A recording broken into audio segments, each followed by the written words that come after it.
Hello! Kumusta mga ka-artwork? Ayun na nga, pumunta kami dito sa farm plate. Dito sa Daraga Albay, sa Bicol.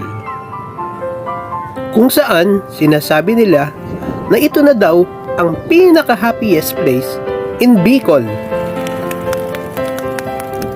At isa sa nagpasaya sa akin dito ay ang napakaraming kalapati na talaga namang nakakatuwang tignan sa sobrang dami nilang dumadapo at nagliliparan. Ay, grabe! Talaga namang nakakapayapa ng damdamin. Lalo pat abot tanaw mo ang napakagandang itsura ng majestic Mayon Volcano. Sa totoo lang, isa lang yan sa tampok na makikita mo sa lugar na ito.